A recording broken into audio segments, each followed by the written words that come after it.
o capítulo 16, que é o que estamos vendo, é o título Não se pode servir a Deus e a Mamon. O item 7, o Daniel já havia lido, né? É a utilidade providencial da riqueza, provas da riqueza e da miséria.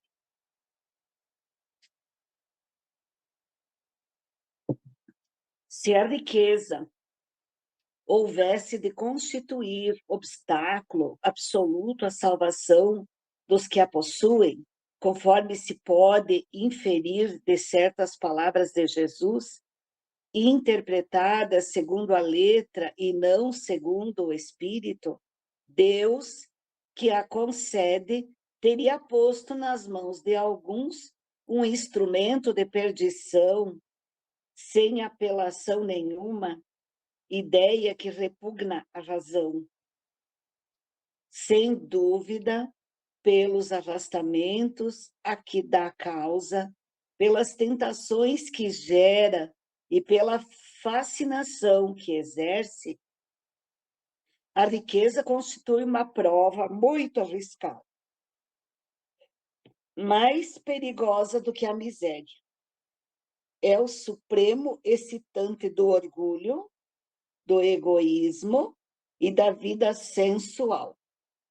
É o laço mais forte que prende o homem à terra, ele desvia do céu os pensamentos. Produz tal vertigem que, muitas vezes, aquele que passa da miséria à riqueza esquece de pronto a sua primeira condição. Os que com ele a partilharam, os que o ajudaram, e faz-se insensível, egoísta e vão. Ao fato, porém, de a riqueza tornar difícil a jornada, não se segue que a torne impossível e não possa vir a ser um meio de salvação para o que dela soube servir-se. Como certos venenos podem restituir a saúde, se empregados a propósito e com discernimento. Quando Jesus disse ao moço que o inquiria sobre os meios de ganhar a vida eterna, desfaze-te de todos os teus bens e segue-me. Não pretendeu, de certo, estabelecer como princípio absoluto que cada um deva despojar-se do que possui e que a salvação só a esse preço se obtém, mas apenas mostrar que o apego aos bens terrenos é um obstáculo à salvação. Aquele moço, com efeito, se julgava quite porque observava certos mandamentos e, no entanto, recusava-se à ideia de abandonar os bens de que era dono. Seu desejo de obter a vida eterna não ia até o extremo de adquiri-la com sacrifício. O que Jesus lhe propunha era uma prova decisiva, destinada a pôr a nu o fundo do seu pensamento. Ele podia, sem dúvida, ser um homem perfeitamente honesto,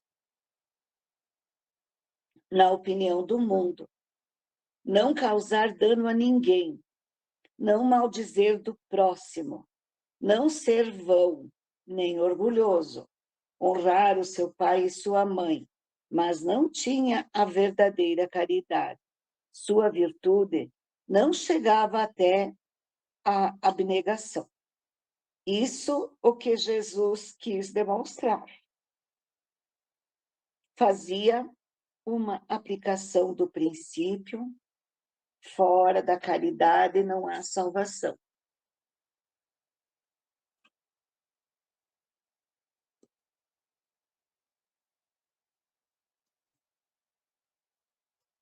A consequência dessas palavras, em sua concepção rigorosa, seria a abolição da riqueza, por prejudicial à felicidade futura e como causa de uma imensidade de males na Terra. Seria, ademais, a condenação do trabalho que o pode granjear, consequência absurda, que conduziria o homem à vida selvagem e que, por isso mesmo, estaria em contradição com a lei do progresso, que é a lei de Deus.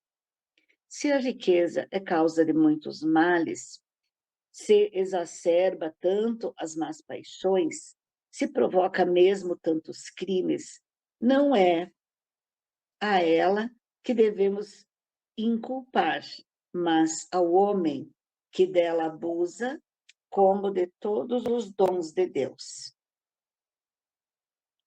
Pelo abuso, ele torna pernicioso o que ele poderia ser de maior utilidade. É a consequência do estado de inferioridade do mundo terrestre. Se a riqueza somente males houvesse de produzir, Deus não a teria posto na terra. Compete ao homem fazê-la produzir o bem. Se não é um elemento direto de progresso moral, é, sem contestação, poderoso elemento de progresso intelectual. Com efeito, o homem tem por missão trabalhar pela melhoria material do planeta. Cabe-lhe desobstruí-lo, saneá-lo, dispô-lo para receber um dia toda a população que a sua extensão comporta. Para alimentar essa população que cresce incessantemente, preciso se faz aumentar a produção. Se a produção de um país é insuficiente, será necessário buscá-la fora. Por isso mesmo, as relações entre os povos constituem uma necessidade. A fim de mais as facilitar, cumpre seja destruídos os obstáculos materiais que os separam, tornadas mais rápidas e com comunicações. Para trabalhos que são obra dos séculos, teve o homem de extrair os materiais até as entranhas da terra. Procurou na ciência os meios de os executar com maior segurança e rapidez. Mas para os levar a efeito, precisa de recursos. A necessidade fê-lo criar a riqueza, como o fez descobrir a ciência. A atividade que esses mesmos trabalhos impõem lhe amplia e desenvolve a inteligência. E essa inteligência que ele concentra, primeiro, na satisfação das necessidades materiais, o ajudará mais tarde a compreender as grandes verdades morais. Sendo a riqueza um meio primordial de execução, sem ela, não mais grandes trabalhos, nem atividades, nem estimulante, nem pesquisas. Com razão, pois, é a riqueza considerada elemento de progresso. Desculpem, queridos, me deu uma crise de bocejo. Então, o objetivo desse conteúdo é que a riqueza e a miséria são provas difíceis para o homem. E destacar que a verdadeira função da riqueza é promover o progresso material do planeta em benefício de toda a humanidade. E aí a gente vê, então, a fraqueza humana, né? Porque a maioria das pessoas que têm recursos, elas não consideram isso. Primeiro elas, e algumas, então, pensam no outro, não é? Mas, geralmente, ficam, sim, na grande maioria, ficam egoístas. A riqueza é instrumento de perdição do homem. A riqueza em si mesma não constitui obstáculo à salvação do homem, pois sendo Deus infinitamente justo e misericordioso, não colocaria em suas mãos algo que o arruinasse. Se a riqueza somente males houvesse de produzir, não, Deus não a teria posto na terra. Compete ao homem fazê-lo produzir bem. Mas por que a riqueza, como ressaltou Jesus várias vezes, dificulta a salvação do homem?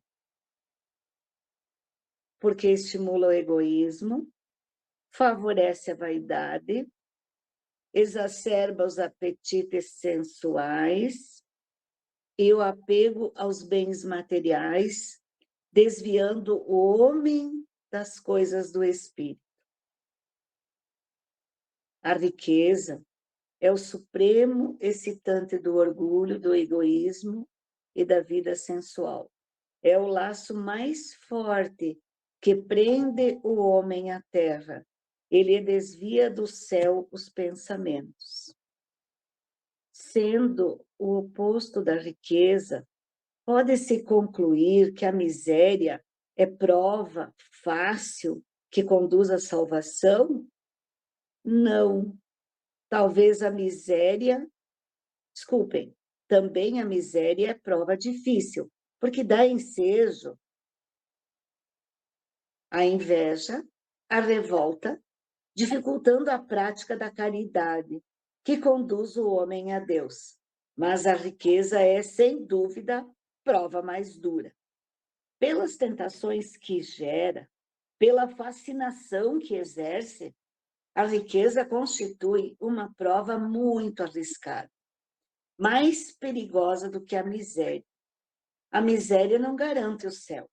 O miserável revoltado tem o mesmo destino do rico avarento.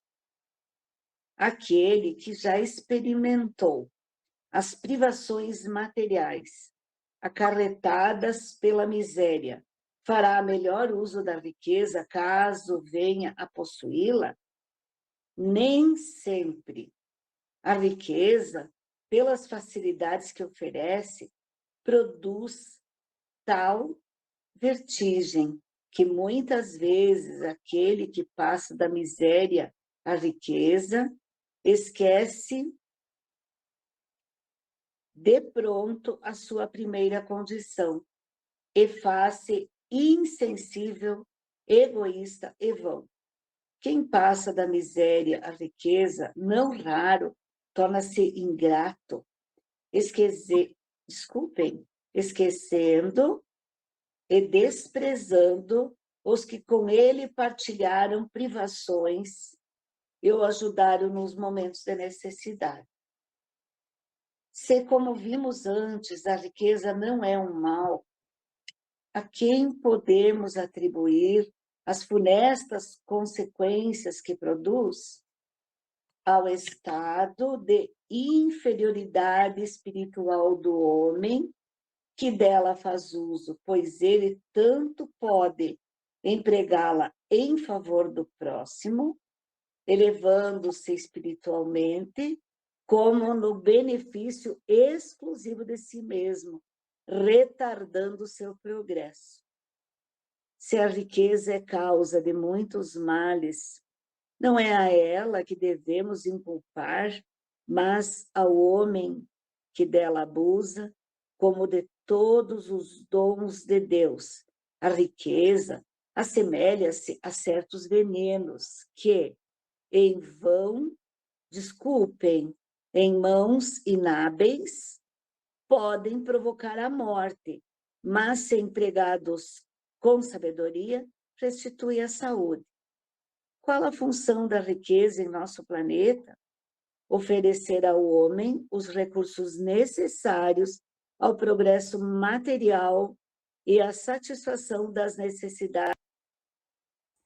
O homem tem por missão trabalhar pela melhoria material do planeta, desobstruí-lo, saneá-lo, dispô-lo para receber um dia toda a população e a sua extensão Marilene, teu completa, telefone ficou bem e baixinho. alimentar essa população que cresce Marilene, incessantemente. A está nos tarefa ouvindo, Marilene? social da Terra, não basta o homem o auxílio da ciência?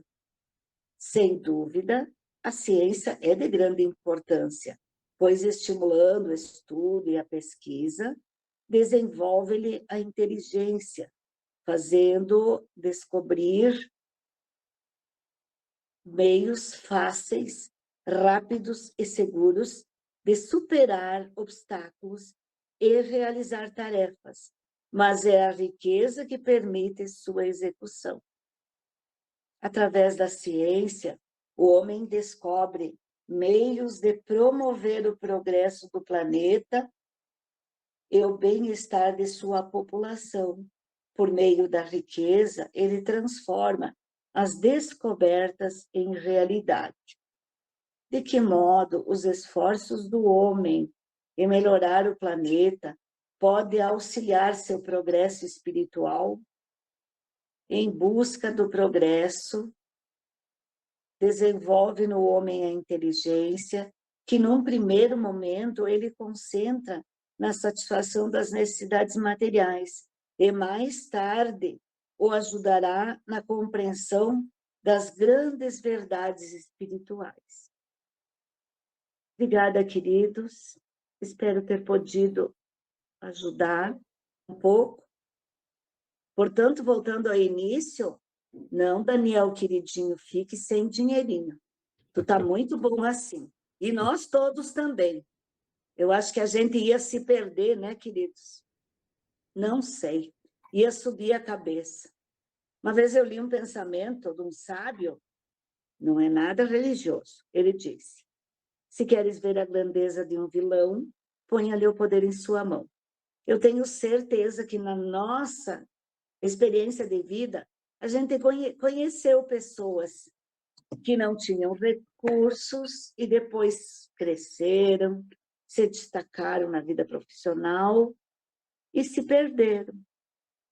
Nossa, a pessoa se perdeu, subiu a cabeça e pensa que isso é eterno. E a gente sabe que não é, né?